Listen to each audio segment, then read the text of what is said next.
Hello दोस्तों, स्वागत है आपका मेरी नेक्स्ट वीडियो में। जो अब डिक्टेशन बोली जाएगी ये वही डिक्टेशन है, डिक्टेशन नंबर 44।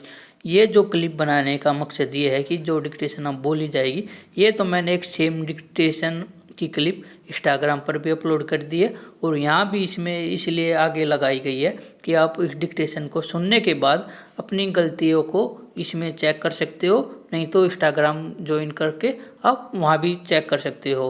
तो चलिए डिक्टेशन शुरू करते हैं।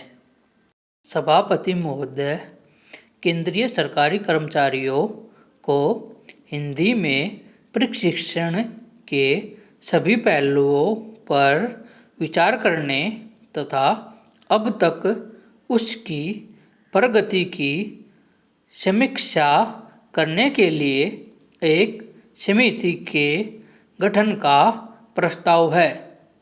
समिति इस योजना के उद्देश्यों की पूर्ति और उसकी सफलता तथा भविष्य में इसमें सुधार लाने के बारे में सुझाव देगी। अगले 2 वर्षों में शिक्षकों को प्रशिक्षित करने की भी एक योजना तैयार की गई है। गृह मंत्रालय ने हिंदी का प्रयोग बढ़ाने के लिए एक कार्यक्रम तैयार किया है। हिंदी सलाहकार समिति ने 22 जून को यहाँ अपनी बैठक में इस पर स्वीकृति दे दी है। मंत्रालय ने खुद ही अनेक पुराने फैसलों के कार्यान्वयन में धीमी प्रगति पर चिंता व्यक्त की है। अब तय हुआ है कि भारत में हस्ताक्षर किए जाने वाले सभी अंतर्राष्ट्रीय समझौते तथा संधियों जो हिंदी में तैयार होने वाली हो अवश्य ही हिंदी में तैयार होने लगेंगे। करारों, सुविधाओं तथा टेंडरों के फॉर्मों आदि को हिंदी और अंग्रेजी में तैयार करने के प्रयत्न किए जाएंगे। हिंदी सलाहकार समिति की बैठक की अध्यक्षता गृह मंत्री ने की। बैठक में गृह मंत्रालय के राज्य मंत्री ने भी भाग लिया। हिंदी भाषी क्षेत्रों में स्थित कार्यालयों में पारस्परिक पत्र व्यवहार के लिए हिंदी का उपयोग बढ़ाया जाएगा। पहले वर्ष में हिंदी में न्यूनतम पत्र व्यवहार 30% तथा अगले वर्ष में उसे बढ़ाकर 50% करने का फैसला किया गया है।